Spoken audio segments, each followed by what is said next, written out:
I've talked about the law passed in North Carolina related to transgender bathroom use. I've talked about the law passed in Mississippi related to transgender bathroom use, but there is now a city level law which I would say blows those other state laws out of the water. I'm talking about Oxford, Alabama, which has a population of about 22,000.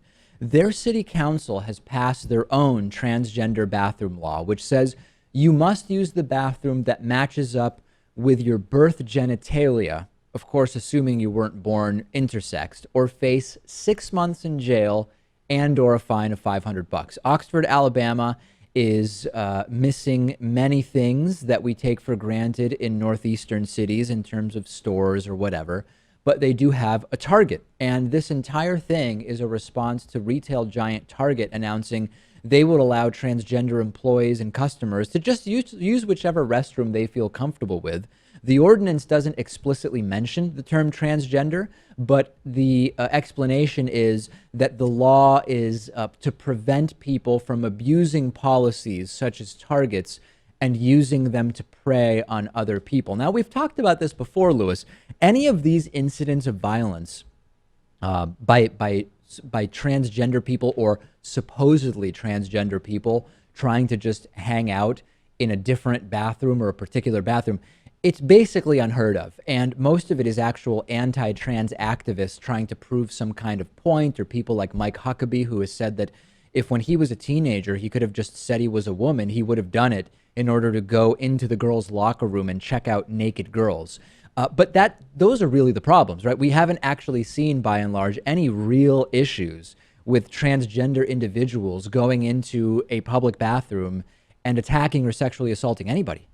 I'm wondering if this was not, if politicians weren't talking about this, if this was not getting coverage, if anyone would even really be aware or care about this issue. I mean, it's just the fear that's been created over this is incredible. And this law, the funny thing about this law is that there are people among us who were born with a certain, let's just say, set of genitalia or whatever, who do not look like what you think they would look like. Right. And so if they were to go, if one of these men were to go into the men's bathroom, it would be unclear to everyone involved that they were born without male genitalia. That's the issue I don't think people are really talking about, right? Yeah. Which is, are you telling me that if you're in Oxford, Alabama, and you have a person who was born, let's not even use the Lewis example. Let's say someone was born biologically male, right? Who has transitioned to living as a woman. They're dressed in the way that is sort of seen as a woman in society. You're telling me that they go into the men's room in Oxford, Alabama. By law, they have to. Which by law, they now have to. And nobody's going to bother them. It's going to be fine to see someone in what society considers to be female clothing in the men's room. And everybody in Oxford, Alabama, which wants to jail transgender people for using the bathroom they consider to be wrong, they're not going to be bashed or bothered in the men's room? That's ridiculous. Yeah. And imagine the legal stuff that happens after this. They're arrested. There are charges that, 6 months or whatever it is. Yeah. And then this person proves to them that, hey, look, here are the records.